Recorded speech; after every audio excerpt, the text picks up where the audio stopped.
KLC Kottappuram രൂപതയുടെ നേതൃത്വത്തിൽ കന്യാസ്ത്രീകളെ arrest ചെയ്തതിനെതിരെ പ്രതിഷേധ റാലി സംഘടിപ്പിച്ചു. പറവൂർ കൊത്തലങ്കോ ഇടവകയും സെന്റ് ജെറമിയൻസ് ഇടവകയും ഡോൺ ബോസ്കോ ഇടവകയും സംയുക്തമായിട്ടാണ് പ്രതിഷേധ റാലി സംഘടിപ്പിച്ചത്. മലയാളികളായ കന്യാസ്ത്രീകളെ ഛത്തീസ്ഗഡിൽ ജയിലിലടച്ചതിനെതിരെ KLCA കോട്ടപ്പുറം രൂപതയുടെ നേതൃത്വത്തിൽ പറവൂർ കൊത്തലങ്കോ ഇടവകയും സെന്റ് ജെർമൻസ് ഇടവകയും ഡോൺ ബോസ്കോ ഇടവകയും സംയുക്തമായി പ്രതിഷേധ റാലി നടത്തി. കൊത്തലങ്കോ ദേവാലയത്തിൽ നിന്നും ആരംഭിച്ച് പറവൂർ നമ്പൂരിയച്ചൻ ആലിനു സമീപം നടന്ന പ്രതിഷേധ റാലിയെ തുടർന്ന് നടന്ന സമ്മേളനം Kottappuram vicar general father Rocky Robin കളത്തിൽ ഉദ്ഘാടനം ചെയ്തു. എല്ലാം ഒറ്റപ്പെട്ട സംഭവങ്ങളായി നമുക്ക് കാണാൻ കഴിയില്ല എന്നുള്ളതാണ് നാം മനസ്സിലാക്കേണ്ടത്.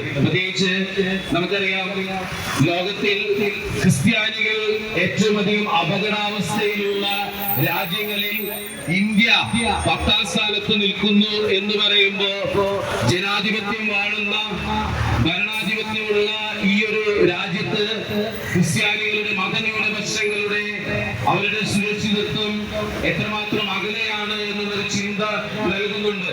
KLCA കോട്ടപ്പുറം രൂപത പ്രസിഡന്റ് അനിൽ കുന്നത്തൂർ, കോട്ടപ്പുറം രൂപത general secretary Johnson Mankuzhi, Cottolengo ഇടവക വികാരി father John Paul Kurisinkal, Saint Germain's പള്ളി വികാരി ജെറി ഞാളിയത്ത്, ഡോൺ ബോസ്കോ ഇടവക വികാരി father Prince Padamattummal, sister Ranjini, father Dion, Johnson Vazhoor, Antony Maliyekkal, KLCAയുടെ മുൻ സംസ്ഥാന president advocate Raphael Antony, Sabu Kalathiparambil, Tommy Thoundassery, Joseph Kottaparambil എന്നിവർ സമ്മേളനത്തിൽ സംസാരിച്ചു.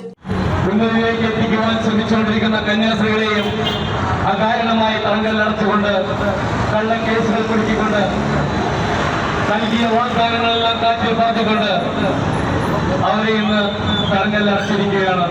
News bureau, Paravur. അരനൂറ്റാണ്ടിന്റെ വിശ്വസ്ത സേവന പാരമ്പര്യവുമായി പറവൂരിലെ ആദ്യത്തെ ഒപ്റ്റിക്കൽ ഷോറൂം. വൈവിധ്യമാർന്ന ഫ്രെയിമുകളുടെ 5000-ൽ പരം മോഡലുകൾ, റേബാൻ, കൊഡാക് തുടങ്ങിയ പ്രമുഖ ബ്രാൻഡുകളുടെ ഡീലർ. മംഗലത്ത് ഒപ്റ്റിക്കൽ ഹൗസ്. ശരിയായ വിലക്കുറവ് തിരിച്ചറിയൂ, അനുഭവം അതാണ് സത്യം.